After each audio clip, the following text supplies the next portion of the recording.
قناۃ السلفیہ کی جانب سے میں ہوں آپ کا بھائی عبدالخالق بھٹی۔ محترم دوستوں، بھائیوں، بزرگوں، محرم الحرام کا مہینہ جیسے شروع ہوتا ہے اور رافض، اخوانی، مودودی، اسراری، یہ سارے لوگ جو ہیں وہ میدان میں آ جاتے ہیں اور اہل بیت کا بہانہ بنا کے حضرت علی رضی اللہ تعالیٰ عنہ کے فضائل بیان کر کے، یعنی ان کو وہ ایک آڑ کے طور پہ رکھ کے تو حضرت امیر معاویہ، حضرت ابو سفیان اور ان کی خلافت بنو امیہ کے اوپر بہت زیادہ کیچڑ اچھالا جاتا ہے۔ آپ جن کی فضائل مناقب بیان کرنے کے چکر میں بنو امیہ کے اوپر اتنا کیچڑ اچھالتے ہیں، اگر وہ ہی خلیفہ راشد نہ ہوں تو پھر مثلا حضرت علی رضی اللہ تعالیٰ عنہ، ان کی خلافت تو ہے، خلیفہ ہم مانتے ہیں، لیکن خلیفہ راشد یہ کسی جگہ سے بھی ثابت نہیں ہے۔ اور یہاں تک کہ آپ احادیث پڑھ لیں، خود مطالعہ کریں، نبی اکرم صلی اللہ علیہ وآلہ وسلم نے تو پہلے 3 خلفاء کا تو ذکر کرتے رہتے تھے۔ آپ کہا کرتے تھے میں گیا میرے ساتھ ابو بکر عمر، میں فلاں جگہ گیا میرے ساتھ ابو بکر اور عمر، اور بعض جگہ پر عثمان کا نام لیتے۔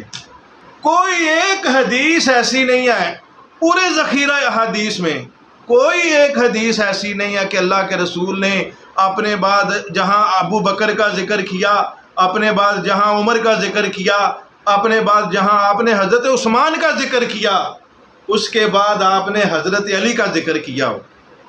کوئی ایک حدیث ایسی نہیں۔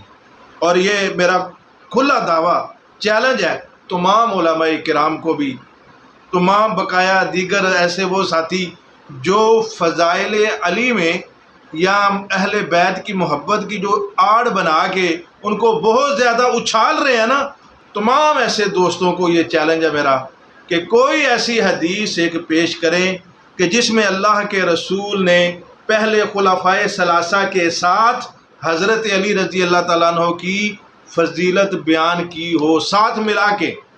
مثلا اب خلفائے ثلاثہ کے حوالے سے میں حدیثیں پیش کرتا ہوں۔ حضرت ابو موسیٰ اشعری رضی اللہ تعالیٰ عنہ ارشاد فرماتے ہیں، ہم ایک باغ کے اندر بیٹھے ہوئے تھے، صحیح بخاری کی حدیث بیان کرنے لگا ہوں کہ دروازہ کھٹکایا گیا، دربان نے آ کے پوچھا اللہ کے رسول دروازہ کھول دوں؟ آپ نے فرمایا جاؤ کھولو اور آنے والے کو جنت کی بشارت دے دو۔ دربان گیا، دروازہ کھولا گیا، حضرت ابو بکر صدیق تھے، آپ کو جنت کی بشارت دے دی گئی، آپ اللہ کے رسول کے قریب آ کے بیٹھ گئے۔ پھر دستک ہوئی، دروازہ کھولا گیا، اللہ کے رسول نے فرمایا آنے والے کو جنت کی بشارت دے دو۔ دربان کہتا ہے میں نے دروازہ کھولا، حضرت عمر فاروق رضی اللہ تعالیٰ عنہ تھے، میں نے ان کو جنت کی بشارت دی، وہ بھی اللہ کے رسول کے قریب آ کے بیٹھ گئے۔ پھر دستک ہوئی، یہ میں جو حدیث بیان کرنے لگا وہ آپ نے سنی ہوگی اکثر، لیکن اس میں سے جو نقطہ نکالنا ہے نا آپ نے اس کے اوپر غور کرنا ہے۔ پھر دستک ہوئی، دربان نے دروازہ کھولا، فرمایا اس کو شہادت کی خبر دے دو ایک مصیبت کے، اس کو جنت کی خبر دے دو ایک مصیبت کے بعد، وہی مصیبت جو حضرت عثمان رضی اللہ تعالیٰ عنہ کو آئی۔ دروازہ کھولا گیا، حضرت عثمان تھے، ان کو جنت کی بشارت دی گئی، لیکن کہا گیا ایک مصیبت کے بعد، وہ بھی آ کے بیٹھ گئے۔ اب آپ نے حدیث یہ پڑھی ہوگی کہ اس کے بعد کوئی چوتھا بندہ آیا ہے؟ حدیث یہاں پر حضرت ابو موسیٰ اشعری رضی اللہ تعالیٰ عنہ نے بیان کر کے بات ختم کر دی، چوتھا بندہ نہیں آیا۔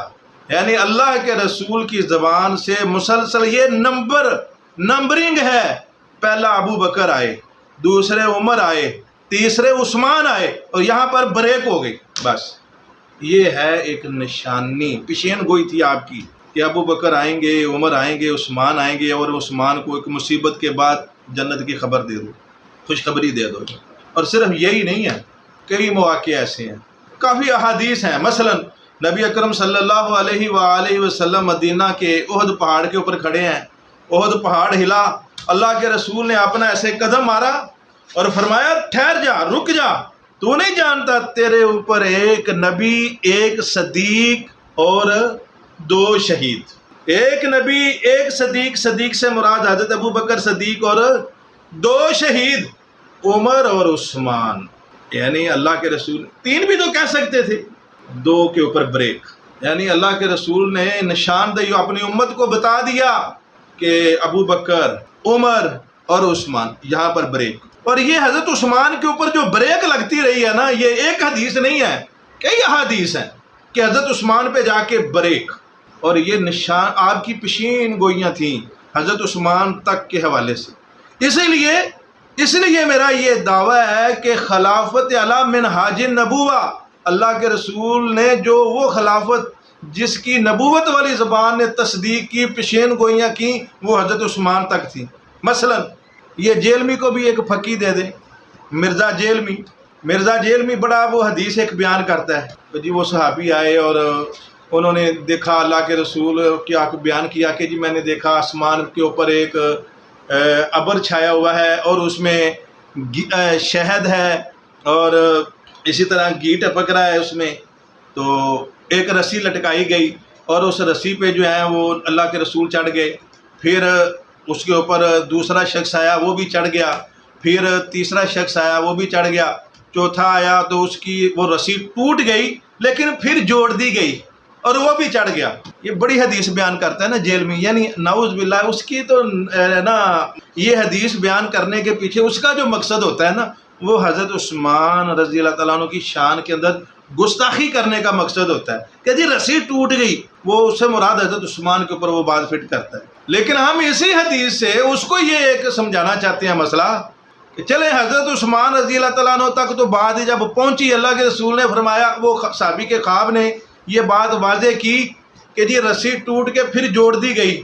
لیکن مجھے یہ بتائے ذرا، یہ جیلمی اور اس کے پیروکار اخوان مودودی، پانچویں شخص کے لیے تو رسی لٹکائی نہیں گئی. اس حدیث سے یہ نقطہ نہیں ہے وہ بیان کر سکتا.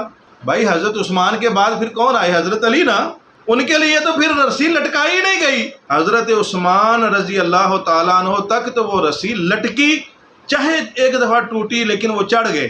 یہ صحیح بخاری کی حدیث ہے. لیکن اس میں بھی ہمارے سمجھنے کے لیے ایک مسئلہ موجود ہے کہ اللہ کے رسول نے وہ جو خواب صحابہ بیان کر رہے ہیں اللہ کے رسول کے سامنے، یہ بخاری شریف کی روایت ہے، اس کے اندر وہ صحابی کو جو خواب آ رہا ہے اس میں بھی حضرت عثمان تک کی پیشین گوئی ہے، آگے حضرت علی کی نہیں ہے. نبی اکرم صلی اللہ علیہ وآلہ وسلم کی ایک اور حدیث ہے، آپ نے فرمایا کہ میرے سامنے ترازو لایا گیا تو حضرت ابو بکر کا جو ہے وہ وزن کیا گیا، وہ اپنی امت میں سب سے زیادہ افضل تھے.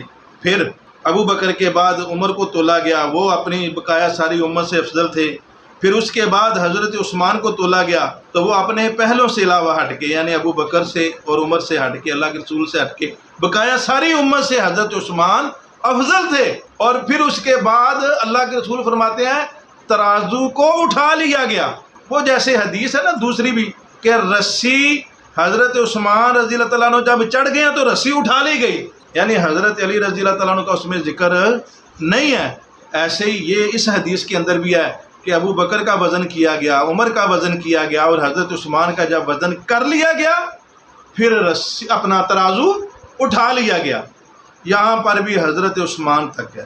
کوئی ہمارا بھائی، کوئی ہم اللہ معاف فرمائے، ہم نہیں یہ چاہتے کہ حضرت علی رضی اللہ تعالیٰ عنہ کی شان میں، ہم کو یہ بیان کرنے کا مقصد ان کی شان میں تنقیص نہیں ہے، لیکن جو حقیقت ہے آپ وہ تو جانے سمجھے کہ اللہ کے رسول نے کہاں تک خلافت علی منہاج النبوہ کا ذکر کیا ہے. یہ سمجھ ہونی چاہیے نا. خواہ مخواہ اگر آپ کسی کی تنقیص نہیں کرتے تو اس کا مطلب یہ بھی نہیں ہونا چاہیے کہ اس کو فضائل میں اتنا بڑھا دیں کہ وہ جیسے اللہ کے رسول نے فرمایا تھا نا کہ لا تطرونی کما طرت النصارى، جیسے عیسائیوں نے حضرت عیسیٰ کو فضائل میں آگے بڑھا دیا، مجھے نا ایسے کرنا. ایسے صحابہ کرام کے حوالے سے بھی یہ ظالم لوگ اہل بیت اور حضرت علی کے فضائل ایسے بیان کرتے ہیں کہ وہ حد سے ہی زیادہ بڑھ جاتے ہیں. کہتے ہیں نا جو ان اہل بیت صحابہ سے علیحدہ تھے، ان کو تو ایک سائیڈ پہ رکھو. بھائی وہ کہاں گئے علیحدہ اور کہاں گئی ایک سائیڈ؟ رسی لٹکائی گئی تو تینوں کے لیے، ترازو لے کے آیا گیا تو تینوں کے لیے. حضرت علی کا تو ذکر ہی نہیں ہے اس میں. اس لیے جہاں تک فضائل ہوں وہاں تک بیان کرنے چاہیے.